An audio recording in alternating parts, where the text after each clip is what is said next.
We're back with NBC News In Depth tonight, an exclusive investigation into yet another religious organization hit with sexual abuse allegations. The Jehovah's Witnesses have settled 9 lawsuits alleging church policies protected men who abused children for many years. In settling, the church did not acknowledge wrongdoing. Now, evidence has surfaced that leaders did know about some of the men, but apparently never informed authorities. Our senior investigative correspondent, Lisa Myers, has our exclusive report tonight in depth. Frederick McLean is among the country's most wanted fugitives, accused of molesting children for almost a decade. His typical victims were young girls, I think starting around 5 or 6 years old. Authorities say McLean, who restored race cars, was a respected leader in this congregation of Jehovah's Witnesses. His role in the church was significant because we believe that his participation in the church gave him access to his victims. The Jehovah's Witnesses recently agreed to pay to settle a lawsuit that alleged the church knew or should have known McLean was a pedophile. One of 9 similar cases church headquarters settled without admitting wrongdoing.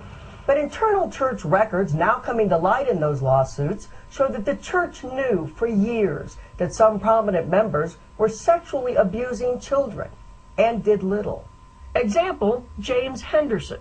Documents showed the church knew he was abusing kids as early as the 1970s and stripped him of his leadership role for a while, but apparently never alerted police. He was finally arrested in 1994 and went to prison, having molested children for 2 decades.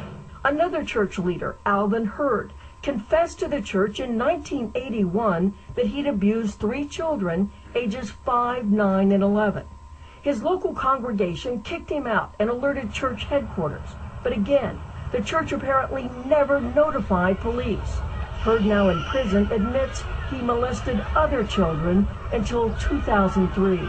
The policies and procedures enacted by Jehovah's Witnesses protect pedophiles rather than protect the children. Barbara Anderson, a former Jehovah's Witness, is an outspoken critic of the church on this issue. She says the church prefers to keep an abuser's confession confidential, treating abuse more as a sin than as a crime. They do not report child abuse to the authorities unless it's mandated by a state for the clergy to do so. The church declined to speak on camera, but in a statement wrote that it does not condone or protect child molesters, that cases within the church are rare, that members have the right to report the crime to authorities, and that church elders comply with child abuse reporting laws.